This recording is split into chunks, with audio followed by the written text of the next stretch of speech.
COVID-19 মতো আরেকটি প্রাণী থেকে মানুষের মধ্যে ছড়ানোর করোনা ভাইরাস আবিষ্কার করেছে চীন। ওয়াংচু ল্যাবে করা গবেষণায় পাওয়া গেছে নতুন এই ভাইরাসের সন্ধান। এই ভাইরাসও করোনার মতো বাদুড় থেকেই মানুষে ছড়ায়। ঈশিতা ব্রহ্মের প্রতিবেদন। আবারও 2020 সালের করোনা মহামারী আতঙ্ক। চীনের গবেষণাগারে একদল বিজ্ঞানী আবিষ্কার করেছেন করোনা ভাইরাসের মতোই আরেক ভাইরাস HKU5-CoV2।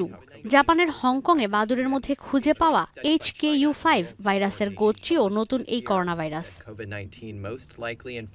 এটি প্রাণী থেকে মানুষে ছড়ানোর মতো একটি ভাইরাস, যেমনটা কোভিড-19 আর সার্স। ল্যাবের পরীক্ষায় দেখা গেছে এই ভাইরাস মানুষের কোষে প্রবেশ করতে পারে, ক্ষতিগ্রস্ত করতে পারে ফুসফুসকে, যেমনটা করেছিল SARS-CoV-2। যৌথভাবে নতুন এই ভাইরাস আবিষ্কার করেছে চীনের Guangzhou lab, Guangzhou academy of sciences, Wuhan university, Wuhan institute of virology. এই গবেষণায় নেতৃত্ব দিয়েছেন উহান ইনস্টিটিউট অব ভাইরোলজির বিজ্ঞানী শি ঝিংলি। এই বিজ্ঞানী তোপের মুখে পড়েছিলেন উহানের ল্যাব থেকে কোভিড-19 ভাইরাস লিক হওয়ার ঘটনায়।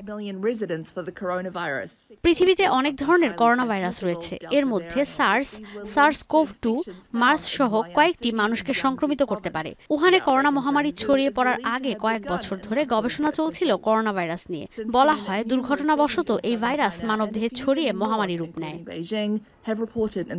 ঈশিতা ব্রহ্ম, এখন বিশ্ব।